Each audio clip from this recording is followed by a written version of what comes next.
Okay, I'm going to go ahead and introduce our next keynote. She probably won't like it that I'm going to share some of these things, but I'm going to do it anyway. First, let me do this formal introduction, and then I'll talk to you about our conversation that we've had on the phone. Theresa Sage began her career as a social studies English teacher at Britton Middle School in 1995. She then joined the original staff to open Ann Sobrato High School in 2004. While continuing to teach, she was president of the Morgan Hill Federation of Teachers between 2009 and 2015. Theresa was also chair for the California Federation of Teachers, CFT Health, Benefits and Retirement Committee. She continued at Ann Sobrato High School as an assistant principal in 2015 and began her current position as principal in 2020. She was Morgan Hill's Chambers Educator of the Year in 2009 and CFT's Woman of the Year in 2015. Yeah, exactly. I just am so happy that she said yes, because it was an ask, a favor. She's never met me before, and we're on the phone together, and she's like, oh, I don't know if I want to do a session. I'm like, you're doing the keynote. Yeah. And she's like, a keynote? I don't know. And just back and forth, but she said, yes, I'll do the keynote. And I'm just so excited as I got a glimpse of some of the pictures she's going to share with all of you. I'm just so excited that she's here and she's doing a keynote, because I think her message is going to be so powerful. So hello, virtual attendees. Glad that you're back and joining us. We're going to get started. Everybody help me, please, in welcoming Theresa Sage. Thank you. Thank you. Thank you very much. Yes, when I got the call to give a speech, my previous superintendent, Steve Patano, called and said, hey, like I recommended, like I was hoping maybe you could do a session or a keynote. I was like, it's a hard no on a keynote. It's a maybe on a session. Like, I'm not a huge fan of public speaking. It makes me very nervous. And then I was talking to Sandhya, and and I realized that, it's okay, even if I'm not a perfect public speaker, it's okay to share my story with you, because I hope that while it doesn't have cutting edge accommodations or technology with it, it did make the difference. Accommodations made the difference for me to have a successful, rich life.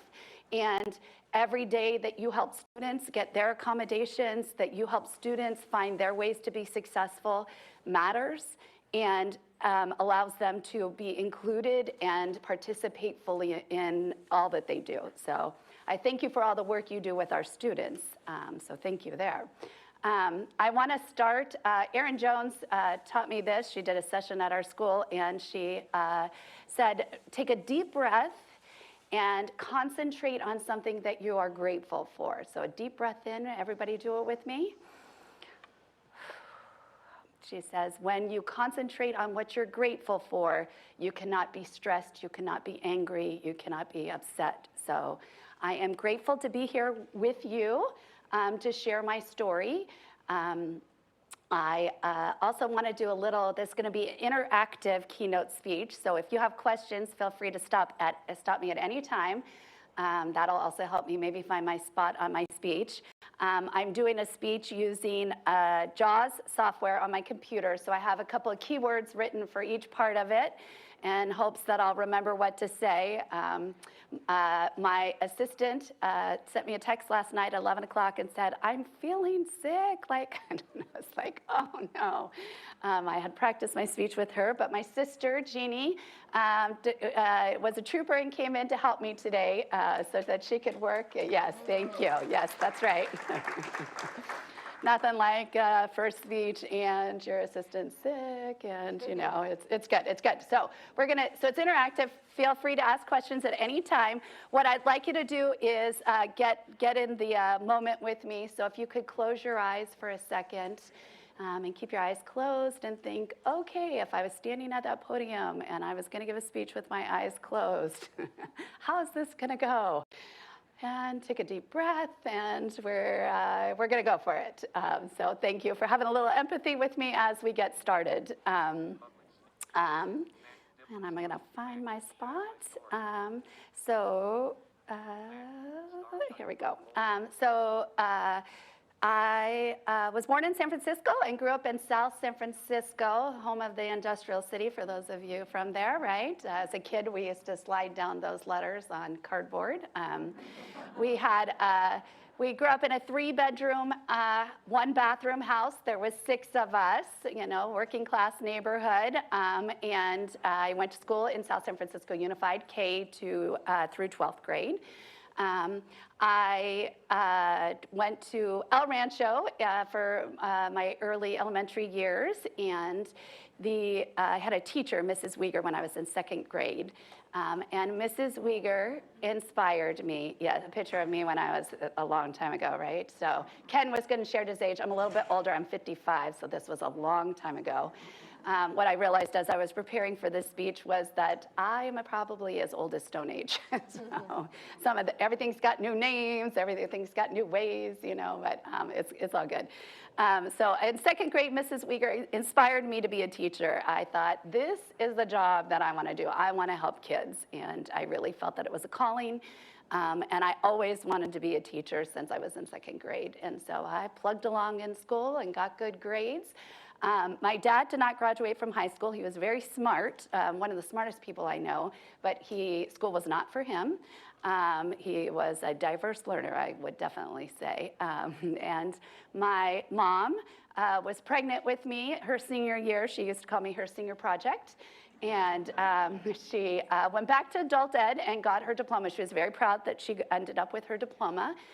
So I didn't have parents that knew like the college route or how to tell me what to do, but I did have great teachers, and I did have counselors that were helping me along the way. So I was on track, and then at the end of my 10th grade year, right before my 11th grade year, so probably got a picture of me in 11th grade maybe, the nurse gave us a test at school, a scene test, an eye test, and she said I failed it. I was like, what? And they sent me to the doctors. I went to the doctors. I spent that summer going to tests at Presbyterian Hospital. It was a little crazy. They used to put your head in like this fishbowl thing to try to get you to watch things, whatever. Anyways, it was summer of testing because when they gave me the glasses, they didn't work. That summer, my parents went to the first consultation with the doctor once they had a diagnosis. I was diagnosed with retinitis pigmentosa. It is a degenerative disease, so it didn't start until right around 11th grade. I lost my night vision first, and then I lost my color vision. Second, that was the second thing to go. And then I lost my central vision, so that's the vision you use to read, and my peripheral vision lasted longer. So my peripheral vision made it so that I could get around longer without a cane or a guide dog, but I did lose my reading vision first. So that first doctor told my parents the diagnosis. He also told my parents that I shouldn't bother going to college, that I would never drive, and I just needed to figure out a different life for myself. And it was a sad time. It was a super sad time. I did not go to that first appointment. I was on a houseboating trip with my relatives, some other relatives. And I got home from the trip around 3 o'clock in the afternoon. My parents both worked full time. And both of my parents were waiting in the living room. And I thought, oh God, what did I get in trouble for? It's that's for sure I was busted for something. But turns out that wasn't the problem. So they told me, and they said we'd go get a second opinion. I had a wonderful eye doctor, ophthalmologist at Kaiser San Francisco. His name was Dr. Singh, and he gave me my second opinion. And if I'm going to be truthful, I probably went to 15, maybe 20 years of doctor's appointments after that. And every time I thought, this is the time they're going to tell me it's not that disease and there's something they can do for it. But not the case. Fingers crossed, stem cell might get us there one day. But Dr. Singh said Theresa could go to college. They will find accommodations for her. He said I could drive as long as I could see. And he really set me up for success and changed what happened, the trajectory that I was on. So he was very supportive, and so with that extra support, the second diagnosis, a more open mindset about blind people, I was able to move forward and graduate. I'm a proud graduate of El Camino High School. So I graduated in 1985 and went off to college. I moved to Southern California to a small town called Hemet. I was actually able to drive, and probably my sister's flipping back and forth because I never say this in the same order. So I was able to drive. I drove a Mustang too. It was the time of Charlie's Angels. You know, I think Cheryl Ladd might have had a Mustang too, right? So I thought I was all that. Hemet is I don't know if any of you are familiar with it, but at the time it was a lot of retired people. So it was a very slow pace of driving, which worked well for me since I didn't have that great a vision. But I could still see in the daytime. I didn't drive at night. I had cousins that lived down there, so they'd pick me up from work if I had to work, but I was able to drive to school. I could still see at that point in my life, and graduated in 2 years and decided to come back to San Jose, back to the Bay Area. Became a Spartan, go Spartans, right? And I'm super excited that our football team's doing really well this year, I think, right? So I came to San Jose.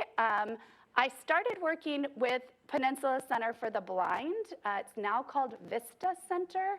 And they were amazing. They were super helpful. They came out, they worked with me to do some cane training.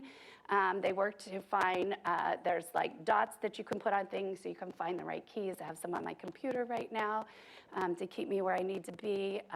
Also, High Rise was like almost like a gel pen, but that like you could feel it afterwards, so I could mark my appliances.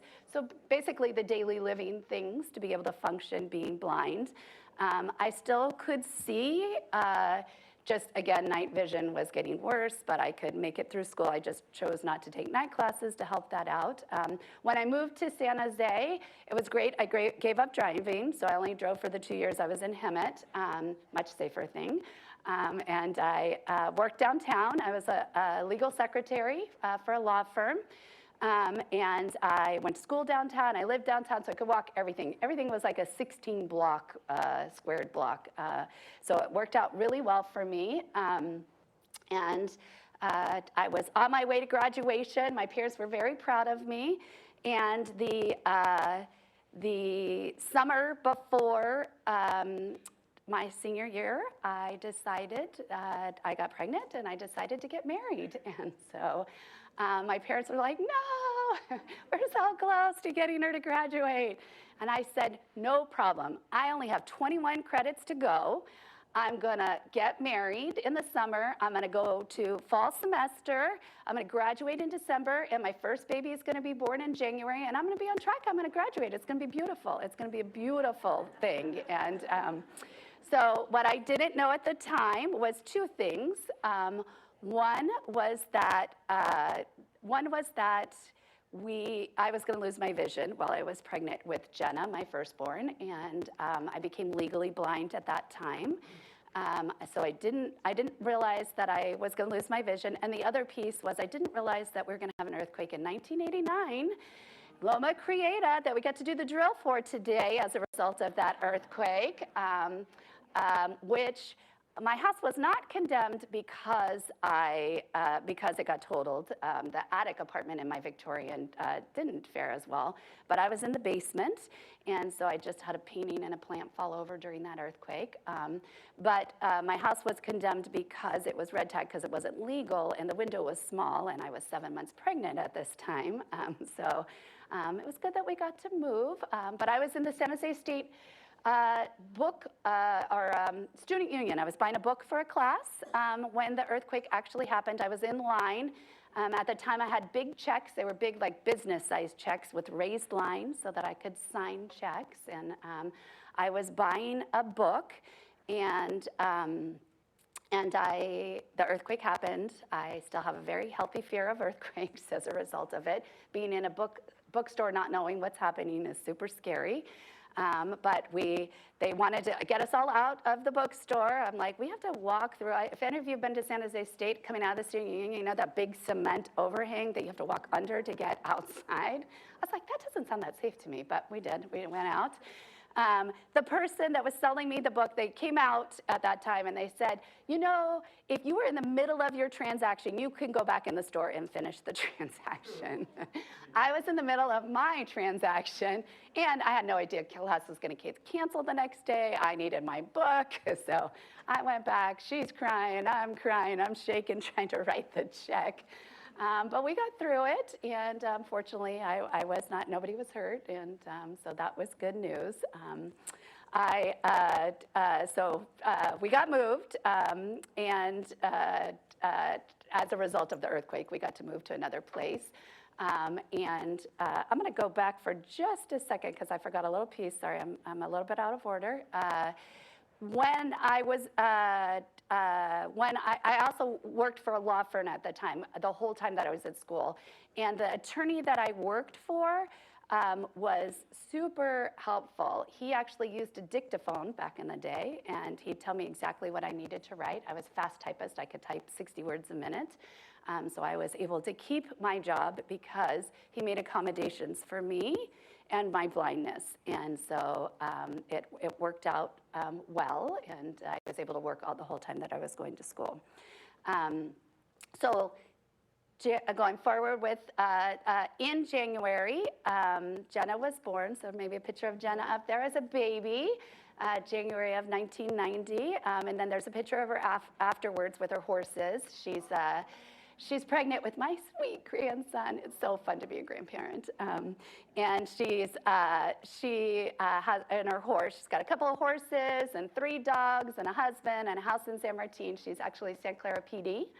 And keeping us all safe, hopefully. And so she was born in January of 25th, the day the spring semester started at San Jose State. So I thought, well, it's not going to work out to go right now. So I did a quarter at Cal State Hayward back then, now Cal State East Bay. And that started in April, which was a little bit more reasonable. I did a couple of classes there. I also moved to San Leandro. At the time, my husband thought, he worked in San Ramon, so the commute was hard on him, so we moved to San Leandro. So he drove to San Ramon, and I took BART to Fremont and express bus to downtown, and I walked. So it was a little bit crazy at the time, and I was pregnant with my second baby. So I finished, I took the quarter at Cal State Hayward. It was the first time, remember, I became blind when I was pregnant with Jenna, more blind, legally blind. And so I needed assistance at that point. So I went to, they used to call it the Students with Disabilities Center. So I went to the center and said, I'm blind and I need some help. And I had the nicest counselors who said, and I didn't even know what help I needed at the time. And that's something I'm grateful for experts that learn to find out what kind of accommodations people need. But they said, we can get you a reader so you can take your tests in here and somebody can read it to you. We can help you with JAWS software so that you can type things. We can help you with getting books from Recordings for the Blind, now known as Learning Allied, and we can help you with all those things. And those accommodations made the difference for me to be able to be successful at Cal State Hayward, or East Bay. So I got through that quarter. I transferred back to San Jose State to finish really my final fall semester there for my bachelor's degree.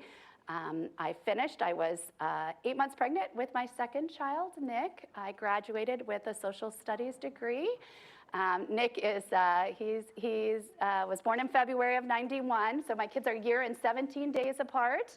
He also works for HR at Morgan Hill Unified, so glad that he's part of our district, and he lives with his sister, so his older sister, so it's great. I get to see them all the time. So baby number 2 arrived. I took a little bit of time off to raise babies. It was fun to work with Peninsula Center for the Blind. They were trying to teach me how to use my cane with a double stroller. It was, you can imagine getting on BART with a double stroller and a cane. It was a little crazy. So that was about a year. But when my kids were 1 and 2, my older children were 1 and 2, it worked out that I decided to get divorced. It wasn't working with my first husband. And so we got divorced. I moved to San Mateo, and I didn't have a job. I couldn't see any facial recognition anymore. I had a 1-year-old and a 2-year-old, and it was crazy, but I was so excited to be able to go back and get my teacher's credential because my ex-husband didn't want me to go back to school. He wanted me to get a job. I still wanted to become a teacher. And so with a little bit more support, I got a little bit of disability insurance because I had worked from 16 until I was 24. So at this point, I'm 24. And so I could survive. I got connected with Department of Rehabilitation. I am super glad. As an AP for 5 years, I got to sit in IEPs. I am so glad that they include transitional plans that include getting people connected with Department of Rehab because they were pivotal in helping me pay for college to get my teaching credential, to become successful in what I did. They were super pivotal at that, and so I'm blessed that I got connected with that, and I went back to school. As I started my fall semester, that summer before I started the fall semester of my credential program, I met my husband, Jeff. Every time I practice this slide, I forgot my husband. So I'm like, don't let me forget him, don't let me forget him. So we've been together 30 years, and he's great. He's a great guy. So I went back to school. I got my credential. I again was taking from San Mateo to San Jose. I was taking the train to a bus or carpooling. I wish I would have learned the lesson way before that. Move where you work. It's going to be so much easier. But I was commuting. I did my phase 1 student teaching and at Overfeld High School in San Jose. And I'm pretty sure my mentor teacher did not think a blind teacher was a good idea. She was worried, and I said, it's gonna be great. I'm gonna build relationships with kids, and it's gonna all work out. It's gonna be fine. I got through phase 1. I went to phase 2 at Santa Clara High School. And at Santa Clara High School, I had 2 different mentor teachers who were super supportive. Guided me through the process, wrote great letters of recommendation. I graduated. I'm like, hooray, I'm ready to start my career as a teacher. My dream is coming true. So I moved. I decided we're doing this right this time. We moved from San Mateo back to South San Francisco. I was going to go back to the community that I had come out of. I was going to give back to where the people that helped me, and I subbed a little bit in a special education classroom. I had a friend that was a para, and so I was able to do that. And even the para was like, I don't know, Theresa, that this is really going to work out. And her teacher, who was a special ed teacher, said, Theresa is going to be great at teaching. She just needs her own classroom so she could set up the environment the way that it should be, that works for her. And so I appreciated that she believed in me. The superintendent at the time, though, did not. And so, unfortunately, I had a conversation with him, and he said, I had a friend in college that was blind, and so I know how it is, and I'm not going to hire a blind teacher. I know, not that good, right? So I got an advocate, not to get rich, but to say this is illegal and you can't do this. And if I can get the district to understand that, then this is worth the anguish that I went through at the time. It was a very dark time. It was very hard. I wasn't sure what was going to happen. So I went back to San Francisco State, and I added another credential. I thought if I just get more credentials, somebody's going to hire me. So I added an English credential to my social studies and ESL credentials, and and kept looking for a job. I ultimately ended up in Morgan Hill. I went through the interview process. It took 3 interviews.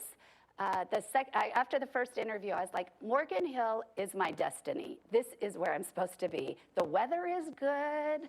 It's not, if any of you know South San Francisco, the fog went away at 2, it comes back at 5, so it was sunny, it was beautiful. I had a feeling. I said, this is where I'm supposed to be in my life. This is where I'm going to make the difference. And I got to the interview with the director of HR. Her name was Lee Cunningham back then. And I go through the interview, and this time I could still see the shape of people, but I couldn't see like specific faces. And I said, if you have any questions, I know you're not supposed to ask, but can I share with you how I could be a teacher and be blind? And I could hear her frantically flipping through the paperwork. She didn't realize I was blind. And so she's like, oh my goodness, and, she teared up and said, you are going to be amazing with kids. It was super supportive. I had to go through one more hoop of an interview, but I ultimately got the job. Yes, thank you. January 1995 is when this happens. So pro tip for you, if you're being offered a job in January, you should find out what happened to the person who left. It was a tough class. Actually, her husband had gotten a head coaching job at Bucknell, and they were moving out of town, but I think she spent the whole semester moving. And so, but I got the opportunity to become a teacher. I had family and friends that were helping me with my grades. There was no such thing as electronic grade book then. I was hand calculating, dividing by the total. That's how old I am.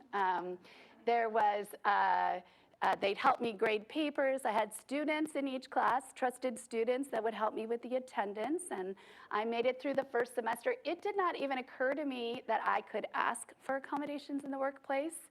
I just knew teaching was where I needed to be, and I needed to make it work. I built relationships with kids. We got through that first semester, and it was good. And I got offered a probationary contract in June of that year. When I finished, was commuting from South City to Morgan Hill at that point. So yeah, again, I don't know, the long commutes were the theme of my younger years. So I got offered a probationary contract. They also offered me 2 part-time aides, so I had full coverage during the day. I had 10 hours of reader services, so my friends and family didn't have to help me correct essays anymore. They were super happy about that. And I moved my family to Morgan Hill. So it was great, and my husband did not mind commuting back up to Burlingame. So it was fabulous. So we moved to Morgan Hill, and we bought a house, and we had Fiona, my youngest daughter. She was born in 1997, and she is a Chico graduate, like my oldest daughter, Jenna. She just moved last Labor Day back down to San Diego. She's living her big dream with her little Frenchie, Louie, and love and life, and so we get to go visit her. It's great. And so I had Fiona. When I had Fiona, I became profoundly blind. The way that what finally hit home literally that I needed to get a cane or a guide dog was I was walking down the hall during my prep period, and a kid came racing out of another class and smacked straight into me, gave me a black eye. It was like, it was terrible. And I was like, okay, I need a cane or a guide dog. Even if I can get down the hall because I can see the light at the end of the hall, people need to know I'm blind. And so I decided, I was not a huge fan of the cane at the time, so I decided to go get a guide dog. So I went and got Hilda, my first guide dog. She was with me first. She lived to be almost 16, a little shy of 16. She was a sweet baby girl, and she was 2 when I got her. Full of energy, very excited.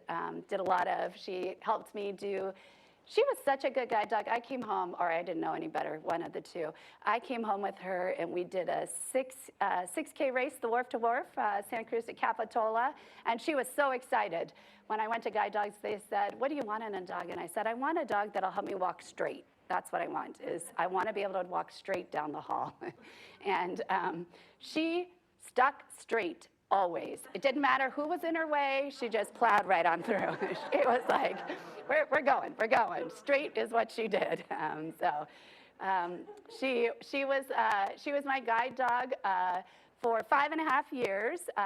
It was at the time we opened Sobrato, so it was brand new campus. We opened with 3 buildings. But she was able to get me to the front office by myself. She was able to get me to the bathroom by myself. She was able to get me to my classroom by myself. And she was an added bonus. When kids were stressed, they'd come over and give her a hug. And, she was an added bonus to kids in my class. So I was very grateful to have her and to be allowed to have that accommodation. And I know service dogs there's a variety of thoughts of them, and accommodation dogs, but it brings a lot of joy to people that get to be around the dogs, and she certainly brought me a lot of independence, so I appreciated that. So I had Hilda. I was still a teacher. I was a teacher for 20 years, so I finished my, I forgot. Step back for a second. Before I got Hilda, when I became profoundly blind and I was trying to figure life out, I thought, let me go back to school and get my master's in administration. That sounds like a really good idea.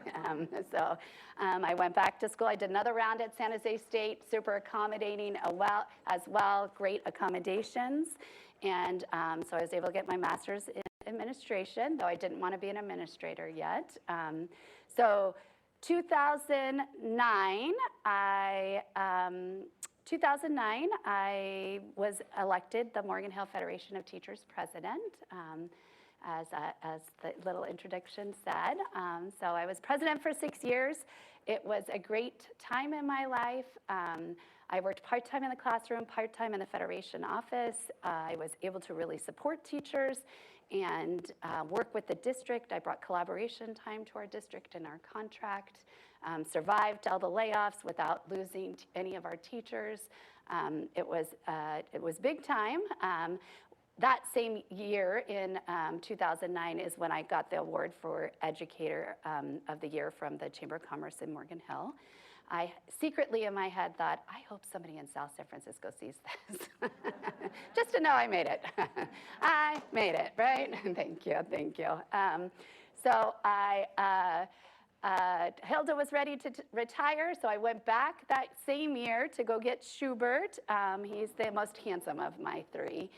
He had very soft fur, and he was a love. The problem with Schubert is he really wanted to be a lap dog. So I'd be in negotiations, and he'd be draped across my lap. I'd be trying to sit down to check something on my computer, and he'd want to get up on my lap. And I'd be walking down the hallways. I'd be saying, come on, Schubert, you can do it. We can get to the bathroom. It was crazy. So Schubert only made it a year. But I got to keep him, and so Hilda and Schubert got to retire with the cat at home. They were living large. And I went back for take 3 at Guide Dogs, and I got Gannon. Gannon is my most recent guide. He actually, when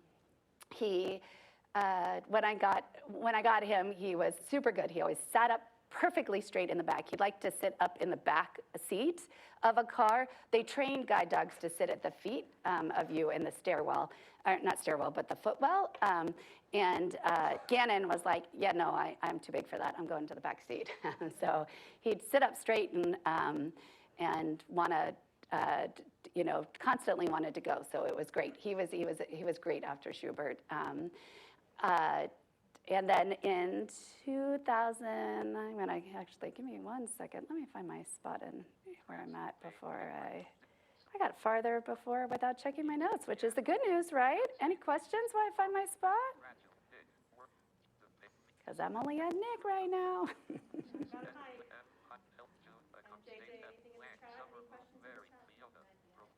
Good. Yes, 2015, yes. So I have Gannon. I got Gannon in 2011. In 2015, I decided I had 6 years with the CFT and with the Morgan Hill Federation of Teachers. I was ready for a change. I'd poured my heart into it, and I decided to go back full-time to the classroom.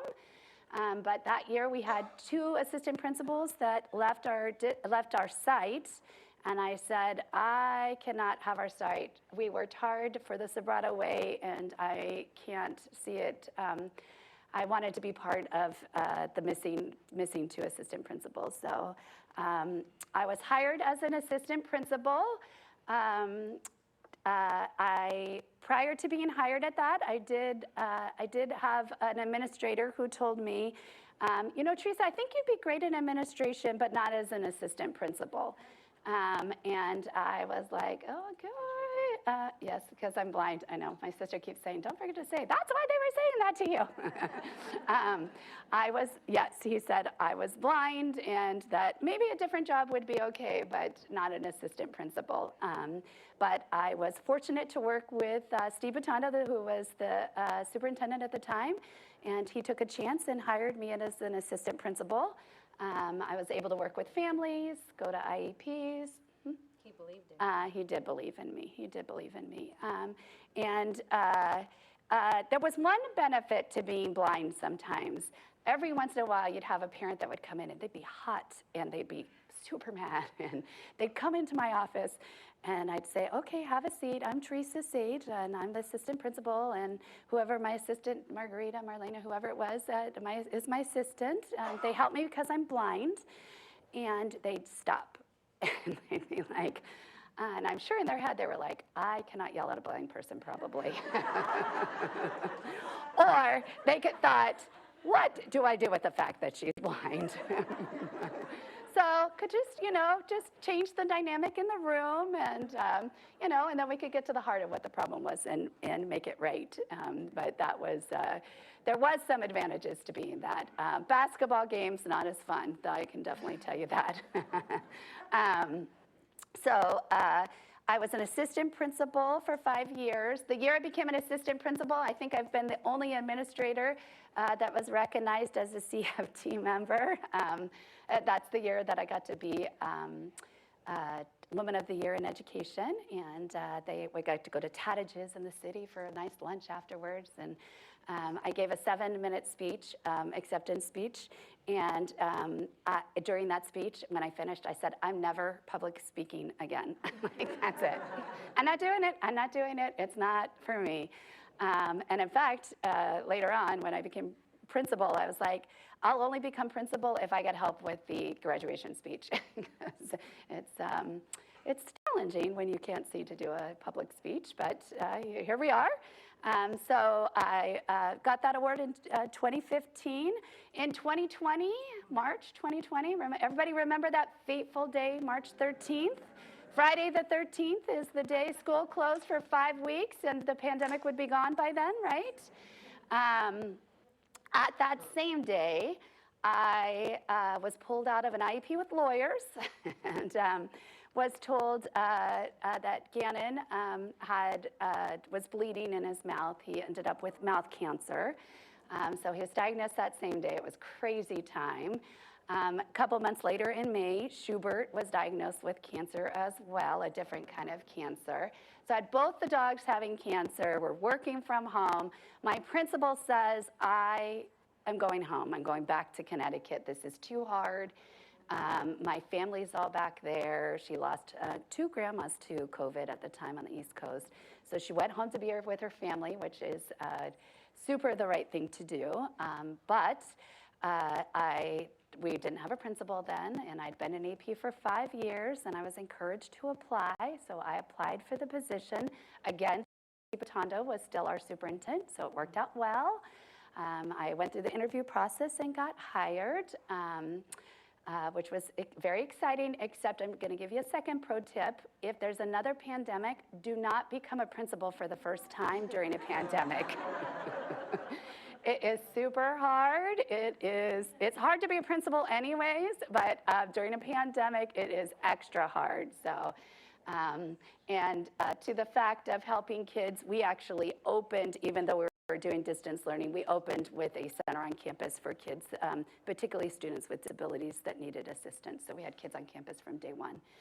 Well, after that 5-week shutdown. And I was proud of that fact. A small group. It would have been better if all kids could have come back, but you could do the math, 36 kids, 6 feet apart. There's not room in classrooms, which was the bottom line there. So the pandemic occurred. I lost both of the boys during that later, dogs, yeah, the dogs, I called them the boys. I lost Gannon and Schubert. They had treatment for a while, and then I lost them. My heart was broken. I wasn't ready for another dog at that time. I said I need to give it a break. Fiona had come home with a cute little Louie, the little Frenchie. He was 7 weeks old. So I said, we're fine. We got Louie here. We're good. And I'm just going to continue with the cane. And continue working. My goal is to finish my career at Sobrato. They have my heart since 2004. And my next steps are I'm spending lots of time with my sweet grandbaby, Reese. He's so precious. I know. He's 10 months old, and he's very fun. It's super fun to be a grandma.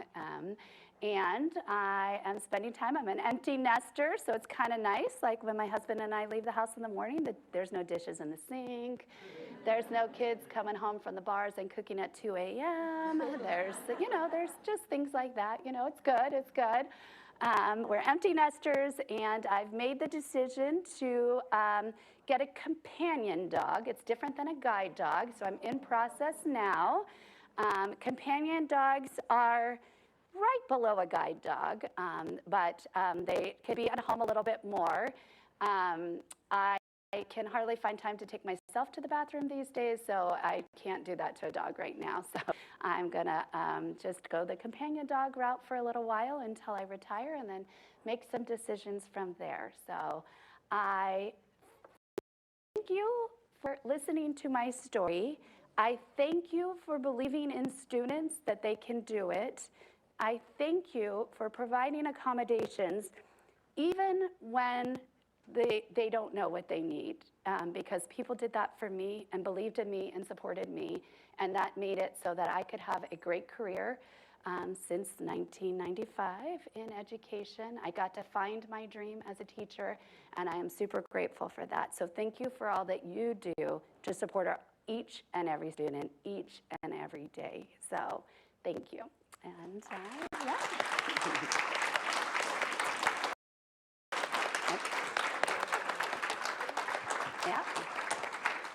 Yeah. Thank you. And I can open up for questions if you have any, and if you don't, I think I might have caught everybody up on time. Please, she really wanted to make this an interactive session, so if there are any questions, raise your hand, I'll bring over the mic, or don't use the mic, whatever you're comfortable with. Was there something written on the... They were just saying thank you for sharing. Oh, thank you. Mm-hmm. Any questions or comments?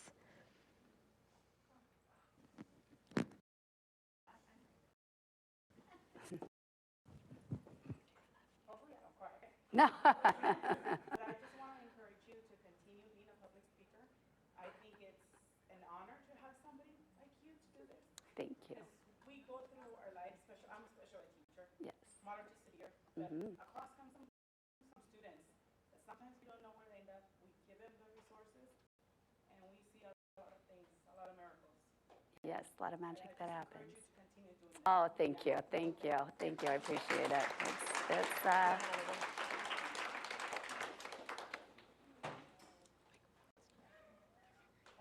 Oh, okay. Oh, one over here. Can you hear me now?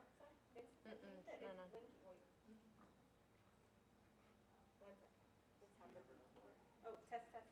Can you hear me now? Yeah. Yep. Okay. Hi, my name is Andrea Bailey. I don't know if my husband's name is Brett Bailey. He went to San Francisco State University pursuing his visually impaired credential. Oh, But he wasn't able to complete all the requirements because he's deaf, and he couldn't complete the reading phonics class. So he's also a person who's workplace stands accommodations to be made, and advocates for himself on that. But I want to thank you for sharing the guide dog puppies. Yes, I know. Because They're so fun, right? Yeah, they're fun. I raised 3 puppies to be guide dogs when I was a teenager. Nice, nice. But it's a really tough training. It is. Yeah, And there's lots of tears when they get handed over, for sure. Yeah, and handing them over, we always took them back. I didn't know that you had the option to take your dogs back. To keep the dogs? Yes. To keep the dog. After they retire. After they retire. And yeah, so I have a little golden doodle that I'm raising to hopefully be a companion Nice. or a therapy, maybe for my husband, maybe for me, I don't know. Have Yes. that accommodation in my classroom. But it is really helpful in the classroom. I mean, it's added perk. Yes. It's like, yes, he's here for you, but students come and get a hug from, Yes. yeah, and teaching the kids how to interact Yeah. with Super you important. and how to interact with the dog. Yes. Thank you. I was lucky. I had guide dogs that were really good and could handle the extra attention. And so when people asked to pet them, I always had them sit and then they allowed them to pet them, because if it could be a positive experience, it was good. Not everybody's lucky enough to have a dog that works for, but I was lucky enough to have that with my 3 guide dogs. And I'll tell you a funny little story. I had a teacher once, I had a student that loved to come see, a student with an IEP that loved to come see, it might have been Gannon. And so she came in one day and she's like, I'm going to have it written in my IEP that when I'm stressed, I can come sit with your dog. And I was like, honey, you could sit with my dog anytime, but it can't be in your IEP. It's not. Yes. I know, crazy, right? I just have a comment from the chat that JJ just shared with me. It's from Carmelita, and she said, thank you, Theresa, for sharing your journey with us. It's very inspiring.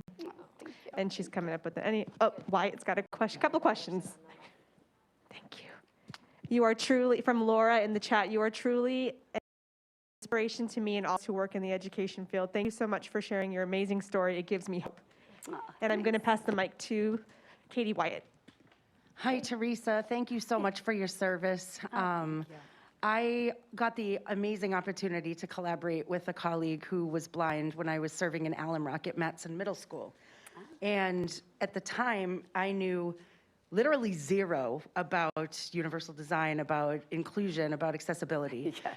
And so now here I sit in the Inclusion Collaborative working with CAST and the AIM Center and the Inclusion Collaborative, and wow, am I acting? And so, okay, my question is, I see the focus as being on accessibility and inclusion for students, and that not necessarily happening for staff, communities, and families. And so I'm wondering if you have any suggestions on how to include that shift in mindset in the work that we're doing on the ground with districts. That's basically my thought. Yeah. I definitely think it's important. As I prepared for this speech, I was thinking, how far since 1983 with my diagnosis, like how many things have changed? And even as a teacher, I'm 28 years into teaching and learning, it's things change. And so the more focus we can in building partnerships and engagement with our families and being inclusive in that process, that is going to make a difference. I think I'm fortunate in the sense that I get to be a role model, and so my district gets to see that regularly and tries to be more inclusive with employees as well as families. I had a student come into my office. I still call it my classroom. I had a student come into my office the other day, and she's like, I heard before I got here that I would have a blind principal. And I said, no way, you're lying. She's like, but you are really really blind. And I said, I am really blind. That is true.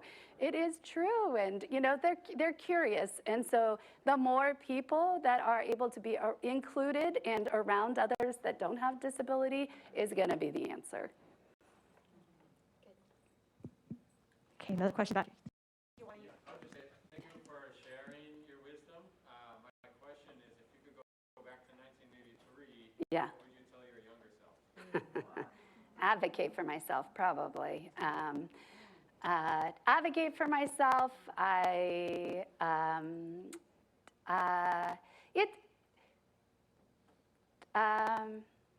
It's a good question. It's a good question. I have always believed that I have one life that I know of, and I could be super sad. I mean, as I worked my way through this speech, like it was a lot of sad times in my life that I shared with you, and hard times. And but you know, being positive and you know, I could be sad about it and not have moved on, but I was able to be positive and move past it, even though there were very sad times. So people are able to do that. That's probably, you know, the advice, you know, that you could give. I could just be very sad about it, and I've tried to make it a positive experience. Okay, I'm gonna one more time just have everybody give Theresa. Thank you so much. Give you a round of applause. You just thank you.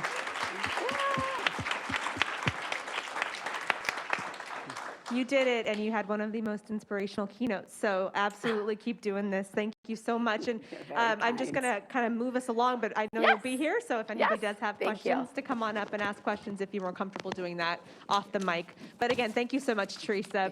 Thank you, sister. Yes. Sister. Jeannie, you did so great. You should have seen her face. She was like, that's not the slide. She went backwards. She went forward. She did a great job. So round of applause for Jeannie as well. Thank you.